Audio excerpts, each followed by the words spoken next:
Assalamualaikum warahmatullahi wabarakatuh. Halo Sobat Edukasi, selamat datang di EduTalk Series. Kali ini kita akan ngobrol santai tapi penuh makna tentang sesuatu yang sebenarnya kita alami setiap hari. Ya, dunia kerja. Tapi kita bahas dari sisi ekonomi dan pendidikan, yaitu tentang penawaran tenaga kerja. Jadi, EduTalk Series pada hari ini temanya kerja, waktu luang, dan gaya hidup. Menyelami penawaran tenaga kerja di era digital. Nah, sudah hadir di sini bersama saya, Mbak El Roshida Proposalia, seorang mahasiswa S3 Pendidikan Kejuruan dari Universitas Negeri Malang. Dan beliau adalah seorang praktisi serta pelaku di industri fashion. Langsung aja ya kita sapa ya. Hai Mbak Elo, apa kabar hari ini? Halo, alhamdulillah baik banget. Wah, menarik nih. Jadi nanti bakal banyak contoh nih yang relate ya sama dunia busana juga ya. Bener Mbak Elo? Iya, bener Mbak. Jadi biar teorinya tuh nggak terasa berat ya. Jadi kita bahasnya nanti dengan contoh nyata. Misalnya nih, kenapa perajin batik itu lebih memilih kerja lepas daripada tetap di pabrik? Atau misalnya kenapa desainer punya waktu kerja yang fleksibel. Semua itu bisa dijelaskan lewat teori penawaran tenaga kerja. Oke, kalau gitu penonton udah gak sabar nih ya. Kita mulai aja dari awal ya Mbak ya. Sebenarnya apa sih Mbak yang dimaksud dengan penawaran tenaga kerja?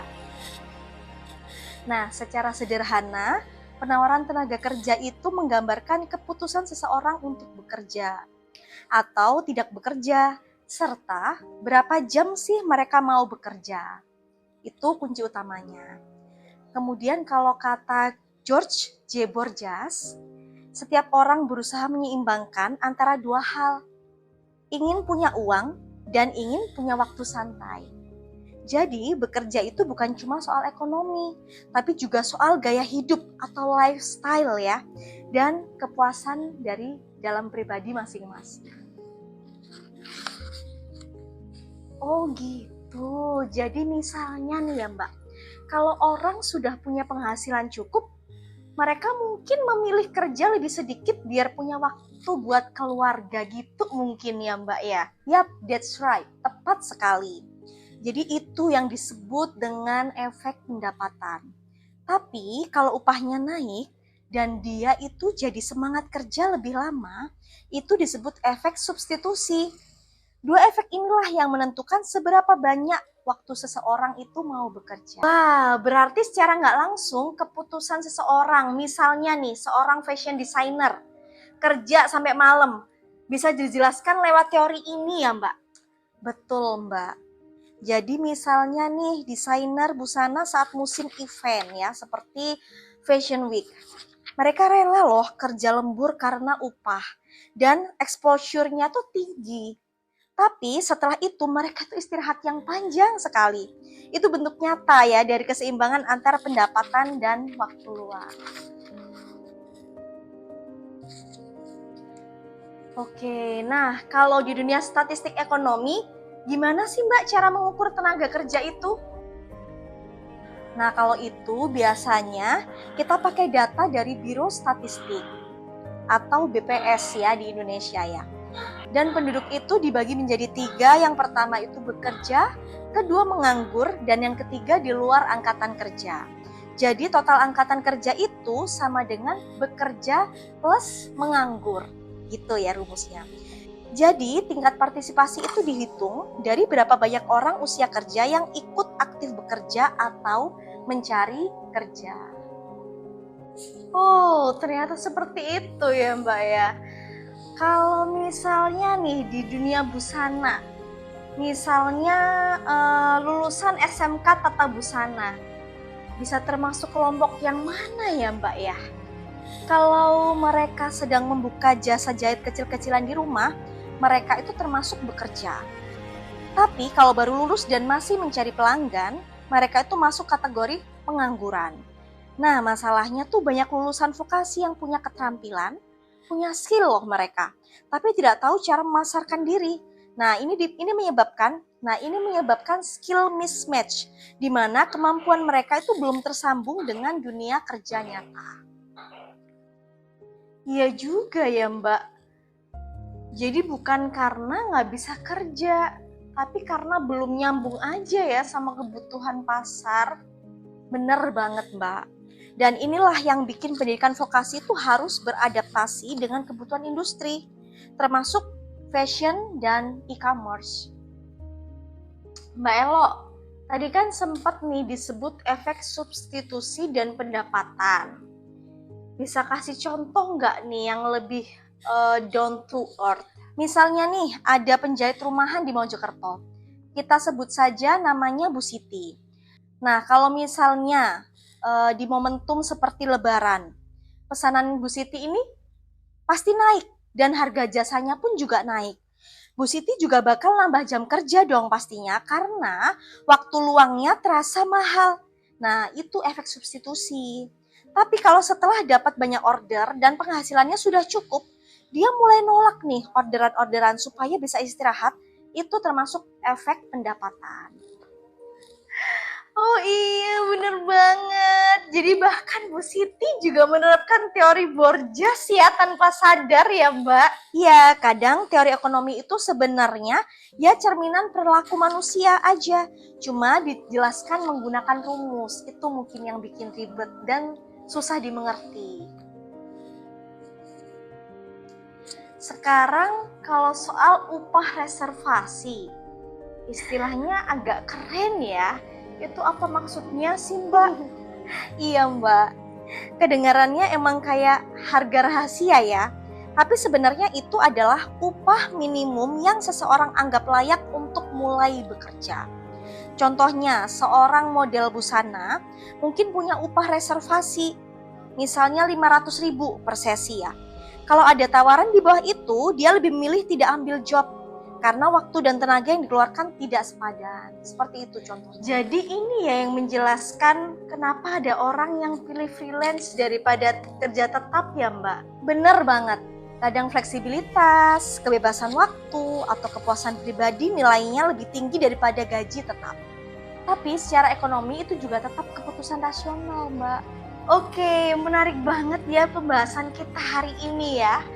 Kalau kita bicara kurva penawaran tenaga kerja, itu biasanya bikin banyak orang bingung tuh Mbak ya. Bisa dijelaskan dengan gaya yang ringan nggak Mbak? Biar mudeng nih akunya Mbak. Iya sih, biasanya tuh emang terlalu banyak grafik ya.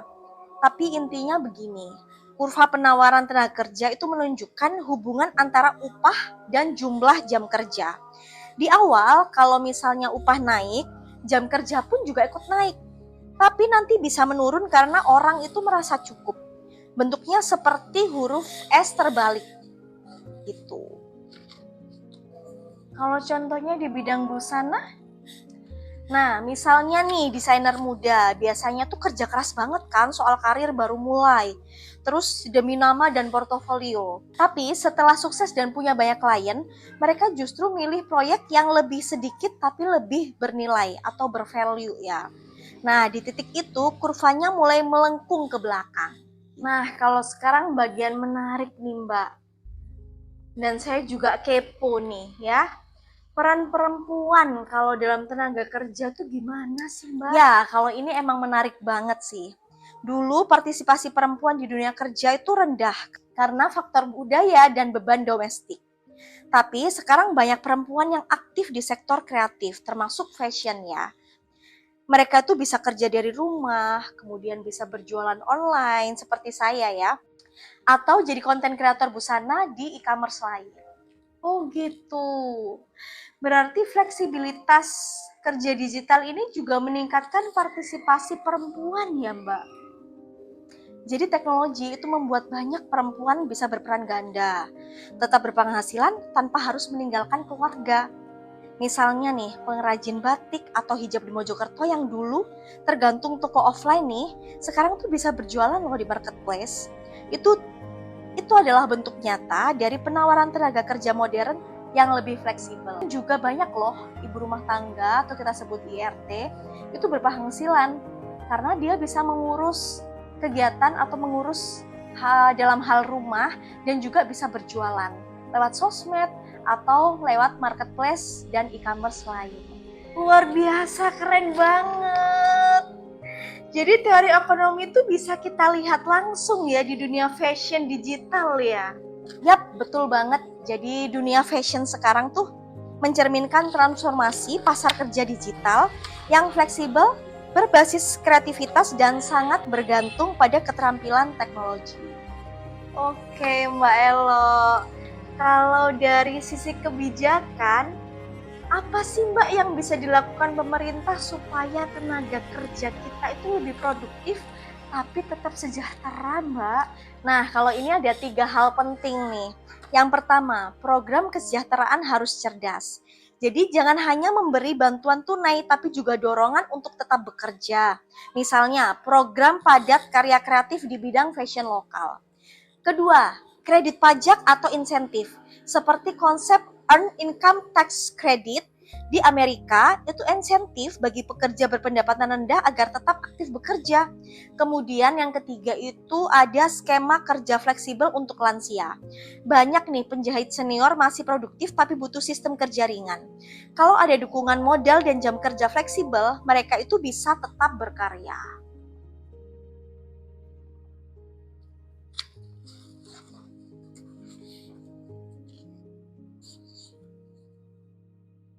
Jadi sebenarnya kebijakan tenaga kerja tuh bisa berpihak pada industri kreatif ya Mbak? Iya benar.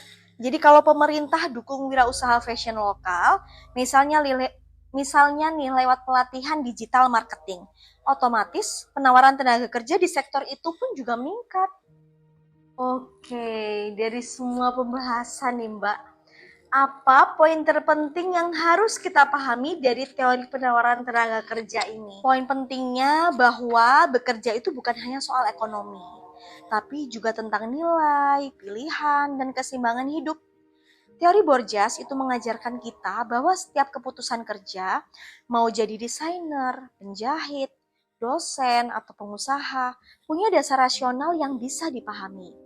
Dan bagi dunia pendidikan kejuruan, tugas kita itu bukan hanya menyiapkan siswa bisa kerja, tapi juga membentuk mindset pekerja yang adaptif, kreatif, dan berdaya. Keren banget, luar biasa. Jadi bukan sekedar kerja keras ya Mbak, tapi juga kerja cerdas dan bermakna.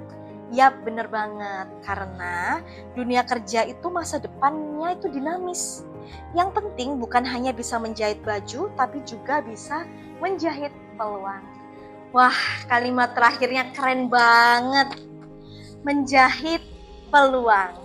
Terima kasih banyak ya Mbak Elok. Semoga pembahasan ini bisa menginspirasi kita semua, terutama teman-teman di bidang pendidikan vokasi dan fashion. Sama-sama Mbak. Saya juga senang banget bisa diundang ke sini dan semoga ilmunya bermanfaat.